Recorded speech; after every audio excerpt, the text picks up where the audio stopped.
जैसी कम तैसी की थी मैंने, ऑन मीटिंग की थी मैंने। मैं डरता नहीं हूँ, मैं सही बात करता हूँ, मैं अधिकार की बात करता हूँ, और सत्य पॉइंट पर यदि अपना लाने मतलब कुछ भी करना पड़े तो करने को हम तैयार हैं। झुकने वाले व्यक्ति हम नहीं है।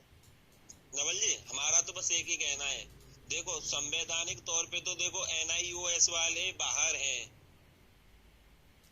संवैधानिक तौर से वो बाहर हैं, तो उन्हें ये चीज स्वीकार करनी चाहिए। बाकी वो अपना कोर्ट जा रहे हैं, कहाँ जा रहे हैं, उनसे वहां से अगर उनके लिए कुछ अच्छा हो जाए तो वो उनके लिए है। अगर सही बात है। देखो न्यायपालिका में न्याय की गुहार लगाना सबका कानूनन अधिकार है। आप भी कोर्ट की शरण में जाइए, तब दरवाजा खटखटाइए, लेकिन आप चाहो, आपके कहने से तो थोड़ी होगा हम हमारे अधिकारों का हनन होने देंगे।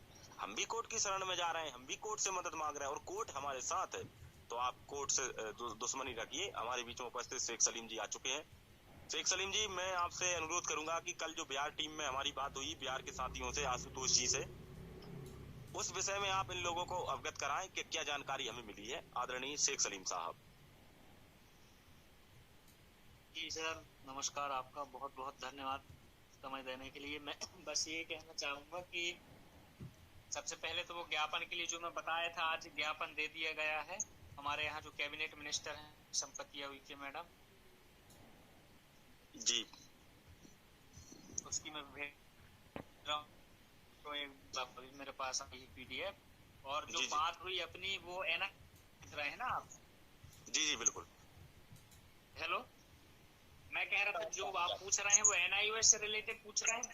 हाँ, NIOS जो बिहार में अपनी बात हुई, बिहार ग्रुप में, बिहार संघर्ष समिति में बोला। तो मैं स्पष्ट बोल दूं, कोई दिक्कत तो नहीं, किसी को तकलीफ हो भाई तो मीटिंग से लेफ्ट हो जाना। रखो आप, कोई दिक्कत नहीं सलीम साहब। हाँ, तो वही बात ये थी कि हम अपनी ये मीटिंग लेफ्ट होने के बाद मैं और नवल सर हम दोनों जुड़े थे वहाँ, और वहाँ ये निष्कर्ष निकला कि यदि DPI थर्ड काउंसलिंग में ऑर्डर आने के बाद एक तो लेगा नहीं, क्यों ज्ञापन तो दे दिया गया अपनी तरफ से भी, और एक तो वो लेगा नहीं, और यदि लेता है तो कंटेम्प्ट ऑफ कोर्ट उसके ऊपर लगेगा। दूसरी बात कि जो लग चुके हैं उनको वो भी निकलेंगे, वो ऐसा बता रहे थे, क्योंकि उस 6वें चरण में केस लगा रहे हैं शायद उनको निकालने के लिए। और जो अपने यहाँ के हैं, मतलब जो थर्ड काउंसलिंग होगी तो उसमें ये उनका ये कहना था कि आपके यहाँ ऑर्डर रिजर्व हो, कोर्ट केस चलने दो, कम से कम 100-200 बार इतना ज्ञापन दे दो कि वो सपने में भी NIOS को नहीं लेना है ऐसा सोचने लगे। उनका ये कहना था, क्यों नवल सर? बिल्कुल आदरणीय, बिल्कुल यही मैं समझा रहा था अभी मीटिंग में। हाँ, वो ये बता रहे थे कि हम कम से कम 500 ज्ञापन दे दिए हैं।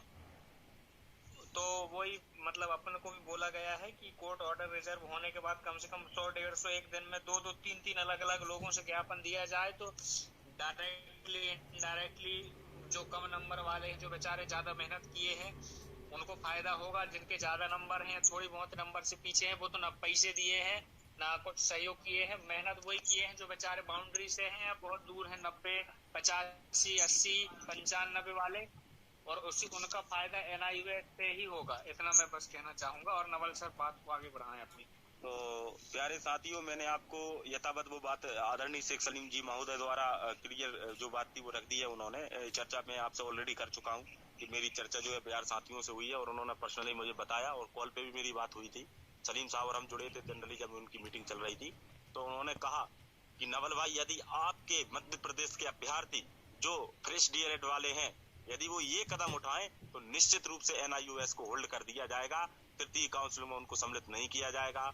जैसे ही B.Ed बाहर हो, तो मैंने कहा सर हमारे इधर अभी ऑर्डर रिजर्व नहीं हुआ, 29 के बाद हम ये कार्यक्रम करेंगे। तो उन्होंने बताया कि बिहार में केस लग चुका है, 6वें चरण से NIOS को बाहर करने के लिए हमारी गतिविधियां हमने तीव्र कर दी। बाकी जो भी प्रक्रिया है हम आपको हमारे डॉक्यूमेंट सेंड कर देंगे, उसकी हार्ड कॉपी प्रिंट मैं बोलना चाहूंगा नवल सर।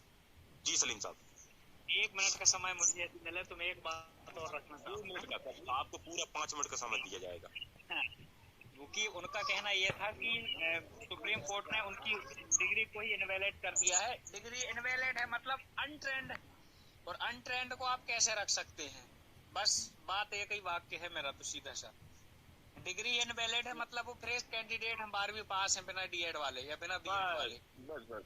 बिल्कुल, तो आप अनट्रेंड को रख कैसे सकते हैं? बस मैं इतना कहना चाहूंगा। और सलीम साहब एक बात ये भी है, आधे ट्रेंड नहीं और आधे लोग वैलिड और आधे इनवैलिड, ये कौन सा कानून है बाबा?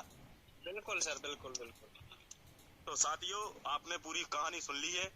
यथावत स्पष्टीकरण के साथ शेख सलीम जी द्वारा प्रस्तुत किया गया सुझाव यथावत है। वही सुझाव मैंने आपको अभी मीटिंग से पहले बताया था, बस उसी पर फोकस करना है। हम प्रिंट ले लेंगे NIOS वालों से, वो जो खिलाफ जो बिहार टीम मोर्चा चला रही है, वो प्रपत्र भी हमारे लिए प्राप्त हो गए हैं।